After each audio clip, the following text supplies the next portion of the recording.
आप कितने action oriented हो। जितने एक्शन ओरिएंटेड आप होगे, जितना करेज आप में होगा, उतनी जल्दी आप डिसीजन लोगे। लैक ऑफ कॉन्फिडेंस या फिर बाकी सोच समझ का भी एक रीजन होता है। प्लैनेट्स आपके एक जगह पे काम करते हैं, लेकिन किस तरीके से आप अपनी लाइफ को बेटर कर सकते हो या अपनी आपके एक्सपीरियंस, पास्ट एक्सपीरियंसेस क्या रहे हैं, उसके बेसिस पर ही आपका करेज डेवलप होता है। तो कहीं ना कहीं बहुत सारे ट्रॉमेटाइज्ड सिचुएशन आपके सामने आई है, जिसकी वजह से आपके करेज में कमी आ गई। यानी मैं आपकी बात से समझ पाई, आपका बर्थ चार्ट भी इंपॉर्टेंट है और आपके लाइफ के एक्सपीरियंस भी इंपॉर्टेंट है। ज़ोडिएक साइंस से भी इसे समझा जा सकता है। बिल्कुल, डेफिनेटली ज़ोडिएक साइंस जो है बहुत बड़ा रोल प्ले करती है when we come to the decision part. Decision को स्ट्रॉन्ग करने के लिए सूर्य को जल चढ़ाना है।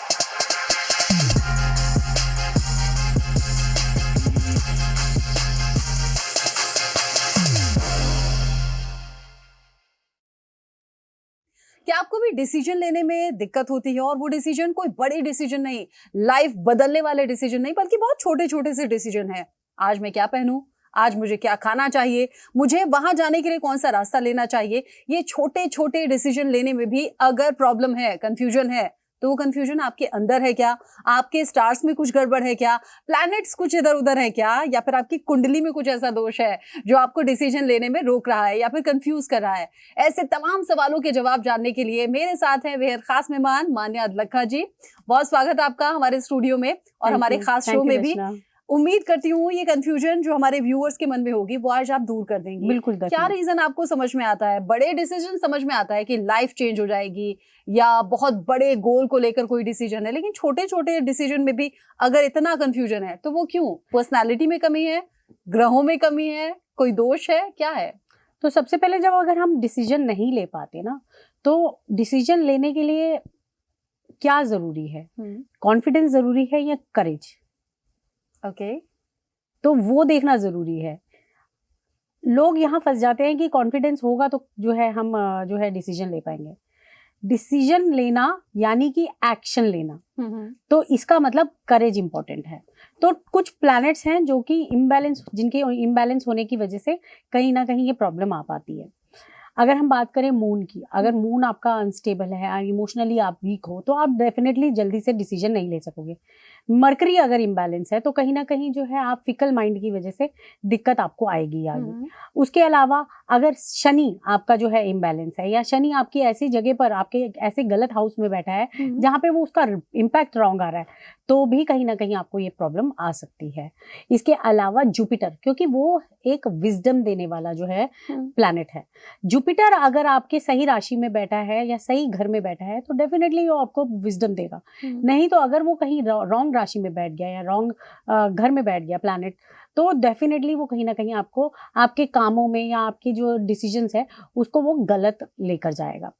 नेक्स्ट कम्स टू, जैसे मैंने बात करी करेज की, मार्स, कि आप कितने एक्शन ओरिएंटेड हो। जितने एक्शन ओरिएंटेड आप होगे, जितना करेज आप में होगा, उतनी जल्दी आप डिसीजन ले पाओगे। अच्छा ये बताइए, ये बाय बर्थ चीजें होती हैं या हम ग्रो करते रहते हैं और बाद में ये सब चीजें, लैक ऑफ कॉन्फिडेंस या फिर बाकी सोच समझ का भी एक रीजन होता है? देखिए, डेफिनेटली अगर हम बात करें कि बाय बर्थ देखिए सब कुछ नहीं पता होता कि बाय बर्थ आप अपने जो प्लैनेट्स लेकर आ रहे हो वो किस तरीके से। प्लैनेट्स आपके एक जगह पे काम करते हैं, लेकिन किस तरीके से आप अपनी लाइफ को बेटर कर सकते हो या अपने आपके एक्सपीरियंस, पास्ट एक्सपीरियंसेस क्या रहे हैं, उसके बेसिस पर ही आपका करेज डेवलप होता है। अगर आपका बचपन गलत रहा है या फिर अगर आपका बचपन काफी पेनफुल रहा है, तो आप जो है करेजियस हो ही नहीं सकते। Okay. Why? Because the thing is you are already carrying lots of trauma with you. आपका ब्रेन ऑलरेडी उतना डेवलप ही नहीं हो पाया क्योंकि वो ऑलरेडी इतना पेन देखकर आ रहा है। तो कहीं ना कहीं बहुत सारे ट्रॉमेटाइज्ड सिचुएशन आपके सामने आई है, जिसकी वजह से आपके करेज में कमी आ गई। यानी मैं आपकी बात से समझ पाई, आपका बर्थ चार्ट भी इंपॉर्टेंट है और आपके लाइफ के एक्सपीरियंस भी इंपॉर्टेंट है कि आपने पास्ट में क्या एक्सपीरियंस किया, तो आज आप डिसीजन लेने के लिए खुद को काबिल समझते हैं या नहीं समझते। ज़ोडिएक साइंस से भी इसे समझा जा सकता है? बिल्कुल, डेफिनेटली ज़ोडिएक साइंस जो है बहुत बड़ा रोल प्ले करती है when we come to the decision part. Because the thing is, कौन से ज़ोडिएक साइंस में कैसी पर्सनालिटीज हैं, कैसे उसके एट्रीब्यूट्स हैं, वो डेफिनेटली पर्सन के अंदर वो एट्रीब्यूट्स आते ही आते हैं। ठीक है। तो इसलिए वो तो डेफिनेटली वर्क ठीक है, तो करेगा। समझ लेते हैं ज़ोडिएक साइन से। सबसे पहले एरीज की बात कर लेते हैं। हम्म। एरीज जो है ना वो हर चीज में जल्दबाजी करते हैं, बहुत इम्पेशेंट बिहेवियर होता है। तो कहीं ना कहीं क्या है ना, वो अपने इम्पेशेंट बिहेवियर की वजह से फिकल माइंड हो जाते हैं और जो है जल्दबाजी में चले जाते हैं, जिसकी वजह से वो डिसीजन मेकिंग में कहीं का बहुत सारी गलतियां करते हैं। ठीक। तो इसलिए इनके लिए बेटर है कि अगर ये जब भी डिसीजन लेना चाहे तो ये लिख के उस डिसीजन को लो। वो जो भी डिसीजन लेना है आप उसके प्रॉज लिखे, उसके कॉन्स लिखे और फिर डिसाइड करें कि what they exactly want to do. तो ये इनके लिए बहुत इंपॉर्टेंट है। नेक्स्ट आ जाते हैं टॉरस के लिए। तो टॉरस जो है ना, ये ना एक स्टेबल तरीके से चलना चाहते हैं और उस स्टेबिलिटी को मेंटेन करने के चक्कर में ना ये अपने डिसीजंस में फंस जाते हैं। मैं ये करूं या ना करूं, मुझे ऐसा करना चाहिए कि नहीं करना चाहिए, क्या मुझे आज ये कोई स्टेप लेना है तो लूं कि नहीं लूं, हाँ। क्या मेरे लिए वो सही रहेगा। तो इस तरीके की चीजों में ये खुद ही फंस जाते हैं। बात कर लेते हैं जेमिनाई की। तो जेमिनाई वाले जो है ना, वो एक दो तरीके का उनका जो है सिस्टम रहता है, डुअलिटी में पड़ जाते हैं। तो डुअलिटी में पड़ने की वजह से कहीं ना कहीं उनको दो रास्ते दिखते हैं, तो वो दोनों में से जो है एक को चूज करना उनके लिए बहुत डिफिकल्ट हो जाता है। अच्छा। बात कर लेते हैं हम जो है कैंसर साइन की। ये इमोशनल इतने ज्यादा वीक होते हैं, वो अपने पास्ट लाइफ कर्मा को बात कर लो या पास्ट एक्सपीरियंसेस की बात कर लो, ये कहीं ना कहीं अपने खुद के ट्रैप में फंसे रहते हैं कि ये सोचते हैं कि अगर मैंने कुछ ऐसा डिसीजन लिया या इसको बेटर करने के चक्कर में रहा तो मैं उसको ओवरकम नहीं कर पाऊंगा। तो इसलिए ये चीज इनके साथ नहीं हो पाती है। नेक्स्ट आता है लियो। लियो वालों के लिए ये जो है एक अपने आप की दुनिया में रहते हैं। ये हमेशा जो है इनको अप्रेजल्स पसंद हैं और इनको जो है इनमें ईगो भी बहुत होती है। और ये ऐसे लोग होते हैं जिनके अंदर एक सेल्फ कॉन्फिडेंस जो है वो भरपूर होता है। अब सेल्फ कॉन्फिडेंस तो भरपूर है, but the thing is ego भी है उसके साथ। तो कहीं ना कहीं अपने इगोइस्टिक माइंड की वजह से या फिर पीयर प्रेशर की वजह से, जेलसी की वजह से ये अपने डिसीजंस को गलत साबित कर देते हैं, रॉन्ग डिसीजंस ले लेते हैं। देन कम्स वर्गो। वर्गो वाले जो है वो अपने ही पेनफुल सिचुएशंस को जो है हैंडल नहीं कर पाते हैं। जब वो पेनफुल सिचुएशंस को हैंडल नहीं कर पाते तो वो डिसीजंस लेने में डरते हैं। 4 लोगों से पूछेंगे कि whether I should do this, आपका क्या इसका एक्सपीरियंस है। तो जिसकी वजह से उनको और ज्यादा जो है प्रॉब्लमेटिक सिचुएशन उनके आगे आती है। लिब्रा की अगर हम बात करें तो लिब्रा वाले जो है एक बैलेंस्ड वे में डिसीजन लेने की कोशिश करते हैं। डेफिनेटली इनको रहता है कि हमारे डिसीजन जो है प्रैक्टिकल भी होने चाहिए और इमोशनल जो है, दोनों जगह पर ये बैलेंस होना चाहिए। ट्राई बहुत करते हैं डेफिनेटली। अगर ये बैलेंस वे में लेते हैं तो इनका डिसीजन बिल्कुल परफेक्ट जाता है, नहीं तो कहीं ना कहीं ये थोड़ा सा लैक कर सकते हैं। बात कर लेते हैं स्कॉर्पियो की। तो स्कॉर्पियो वाले जो है ना, वो फोकस माइंड है। वो कहीं ना कहीं उनके डिसीजंस क्यों खराब होते हैं, क्योंकि वो अपने फोकस पे जो एक ही जगह पर फोकस है, वो बाकी के जो ट्रैप्स है ना उनको भूल जाते हैं। और जैसे ही वो उन ट्रैप्स को कहते हैं ना कि अगर एक बड़ा नॉर्मल सी बात है, if I have to tell you कि आपको इस कलर में ये जो पड़ा है, यहाँ आपको सिर्फ ग्रीन ढूंढना है, so you will only be seeing that green colour, you will forget that blue colour here, right. तो जब आप ब्लू कलर को नहीं देख पा रहे हो, जो कि एक ट्रैप हो सकता है, उस ट्रैप के चक्कर में, उसको भूलने के चक्कर में आप गलत डिसीजन ले लेते हो। तो समटाइम्स इट हैपेंस नो कि at the back of the mind you need to take a plan B और a negative points about your plan. तो ये चीजें रखनी जरूरी है, वो ये भूल जाते हैं। तो कहीं ना कहीं सेकंड प्लान ना बनाने की वजह से वो डिसीजंस गलत कर लेते हैं। Next come Sagittarius. तो सैजिटेरियस अपने वाइज डिसीजंस को लेने में हमेशा जो है कोशिश करते हैं, लेकिन क्योंकि लोग उनके साथ जो है काफी ज्यादा चिपनी चुपनी बातें करते हैं, तो उन बातों में ट्रैप होके कहीं ना कहीं उनके डिसीजंस गलत हो सकते हैं। Then comes Capricorn. तो कैप्रिकॉन वाले हार्ड वर्कर्स होते हैं, बहुत अच्छे डिसीजन मेकर्स होते हैं, इनके फाइनेंशियल डिसीजंस बहुत अच्छे होते हैं।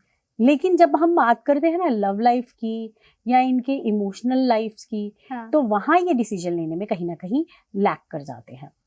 एक्वेरियस की बात कर लेते हैं। तो एक्वेरियस वाले जो है, ये जो है अच्छे डिसीजन मेकर्स बन सकते हैं, तभी बन सकते हैं जब ये अपने काम को टाइमली खत्म करें, क्योंकि इनसे टाइमली काम नहीं खत्म होता। लास्ट तक आते आते ये काम में अटक जाते हैं। हाँ। शुरुआत तो इनकी बहुत अच्छी है, लेकिन द मिडल तक आते आते थक जाते हैं और खत्म करते करते ये काम को वहीं छोड़ देते हैं। That is the reason why they can not take the proper decision, क्योंकि इनके साथ इतनी बार ये चीज हो चुकी है कि they have never reach the finish line. So that is the main problem, ये डिसीजंस अच्छे से नहीं ले पाते हैं। Then come Pisces. स्पाइसिस वाले जो है अपनी स्ट्रैटेजी के हिसाब से, अपनी सर्विसेज के हिसाब से बेस्ट डिसीजन मेकर्स हैं। Why? Because the thing is ये जो है बहुत वाइजली डिसीजन लेते हैं, लेकिन कहीं ना कहीं ये जो डिसीजन लेते हैं ना, ये हर एक को पीछे रख के, मतलब कि एक लेट गो वाली भावना रख के फिर ये डिसीजन लेते हैं, विच इज गुड ऑल्सो, कि हाँ ठीक है, वो हर एक के पॉइंट्स को ना देखते हुए एक बाहर की आउटर वर्ल्ड से बाहर से हटते हुए फिर ये डिसीजन लेते हैं, विच इज गुड ऑल्सो। तो मुझे लगता है कि ये अच्छा डिसीजन ले लेते हैं। ज़ोडिएक साइन से तो हमने समझ लिया कि किसको डिसीजन लेने में प्रॉब्लम होती है। हम ये भी देखते हैं ना, कुछ पर्सनालिटीज ऐसी होती हैं, ले मैं अपना डिसीजन तो लूंगा ही, मैं तुम्हें भी बता दूंगा तुम्हें क्या करना है। Exactly. वो जो स्ट्रॉन्ग डिसीजन मेकर होते हैं, हाँ. वो कैसे होते हैं? क्या ये नंबर्स का भी खेल है? अच्छा, they are the Pisces. Okay. वो हम ना एक लेमैन लैंग्वेज में कहते हैं, इनको सबके फड्डे में टांग अड़ाने की आदत होती है। Okay. तो Pisces are the ones. Okay. और इसमें नंबर्स की कितना इंपॉर्टेंस है? मतलब 1 to 9 अगर हम देखें, 1 to 9 कोई स्ट्रॉन्ग नंबर ऐसा है जो अपना भी डिसीजन लेगा, 4 लोगों का और ले लेगा? Sure, या कोई इतना अंडर कॉन्फिडेंट है कि अपना भी नहीं ले पा रहा? भैया मुझे तेरा भी नहीं पता। Exactly, let's talk about it. तो नंबर 1 वाले जो होते हैं वो डिसीजन अपना बहुत अच्छे से ले पाते हैं, बट कहीं ना कहीं इनकी ईगो जो है इनके आड़े आ जाती है, जिसकी वजह से अपनी डिसीजंस को सही करते करते ये गलत कर लेते हैं। Then comes to number 2। Number 2 वाले जो है डिसीजन इतने इजीली नहीं ले पाते हैं, ये हमेशा डिपेंडेंट रहते हैं कि कोई और आके इनके डिसीजंस ले ले, कोई और आके इनको सपोर्ट दे दे, तो ये डिपेंडेंट रहते हैं नंबर 2 वाले। नंबर 3 वालों की अगर हम बात कर लेते हैं, तो नंबर 3 वाले जो है वो कहीं ना कहीं अपने डिसीजंस तो लेते ही लेते हैं, दुनिया के भी डिसीजन वो ही लेने की कोशिश करते हैं। भाई तू रहने दे, मैं बैठे हूं ना, मैं बताता हूँ तुझे कैसे करना है। तो these kind of people are there. 4th number strategy से चलता है, प्लानिंग से चलते हैं। ये लोग जो है अपने डिसीजंस को बहुत अच्छे से लेते हैं, लेकिन क्योंकि कई बार ये अपनी ही प्लानिंग में, अपनी ही स्ट्रैटेजी में इस तरीके से फंस जाते हैं, एडिक्शंस के कारण भी ये ऐसे फंस जाते हैं और डिलेज में आ जाते हैं, जिसकी वजह से ये डिसीजंस लेने में कहीं ना कहीं चूक जाते हैं। Next comes number 5। Number 5 again, ये नंबर एक ऐसा नंबर है जो इजीली डिसीजन नहीं ले पाता। इनको आप कहो ट्रैवल करना है, हर तरीके का ट्रैवल में डिसीजन पक्के हैं, पूरे डिसीजंस पक्के हैं। घुमाना है, लो मैं बताता हूँ, मैं डिसीजन लेता हूँ इतना इजीली, बहुत अच्छे से। बट अगर ये if it comes to your this thing, अगर कोई काम के बीच में पड़ गया, या कोई लंबा जिसमें कहते हैं ना, कोई काम ऐसा आ गया जिसमें इनको टाइम लैप बहुत लंबा मिल गया, वहां ये डिसीजंस लेने में चूक जाते हैं। नंबर 6 की बात कर लेते हैं। अपनी एडिक्शंस की आदत की वजह से कहीं ना कहीं और इररिस्पॉन्सिबल बिहेवियर की वजह से कहीं ना कहीं ये मात खा जाते हैं। ये नंबर वैसे को जो है बहुत ही ब्यूटीफुल नंबर है, बट हाँ, इररिस्पॉन्सिबल बिहेवियर की वजह से ये डिसीजंस प्रॉपरली नहीं ले पाते हैं। नंबर 7 की बात कर ले तो नंबर 7 जो है बहुत ही जो है, अगर हम कहें तो डिसीजन लेने में बहुत दिक्कत करता है। ये नंबर को कहीं ना कहीं प्रॉब्लम होती है डिसीजन लेने में, क्योंकि ये पास्ट में ही गायब रहते हैं। तो जब ये पास्ट में ही गायब रहेंगे तो ये आगे का सोच नहीं पाएंगे, फ्यूचर का नहीं सोच पाएंगे। नंबर 8 की बात कर लेते हैं। Number 8 is a focus number, definitely a hard work number. अब अपने ही काम में इतने ज्यादा मशरूफ हो जाओगे तो बाकी चीजों पे ध्यान नहीं दे पाओगे, तो फिर डिसीजंस में भी गड़बड़ आएगी। Next comes number 9। नंबर 9 वाले डेफिनेटली एक्शन ओरिएंटेड होते हैं, करेजियस होते हैं। तो कई बार अपने करेजियस होने के चक्कर में ही, इम्पेशेंट होने के चक्कर में ही गलत डिसीजन ले लेते हैं। ओह, नंबर के हिसाब से भी हमने जान लिया, प्रॉब्लम तो हमने जान ली ज़ोडिएक साइन की भी और नंबर्स की भी। अगर आप कोई इन जनरल ऐसी कोई रेमेडी बता दें जो डिसीजन मेकिंग को कम से कम स्ट्रांग बना दे। बड़े डिसीजन चले ठीक है, गार्जियन का या पेरेंट्स का या फ्रेंड्स का आप सपोर्ट ले लेंगे, छोटे डिसीजन कम से कम खुद ले पाए, ऐसी कोई रेमेडी? सबसे पहले तो आप अपने घर के नॉर्थ ईस्ट डायरेक्शन में एक मनी प्लांट लगाइए। ठीक है, और आपको वो जो मनी प्लांट है वो ब्लू कलर की बॉटल में लगाना है, सैंड में नहीं आपको मिट्टी में नहीं लगाना है।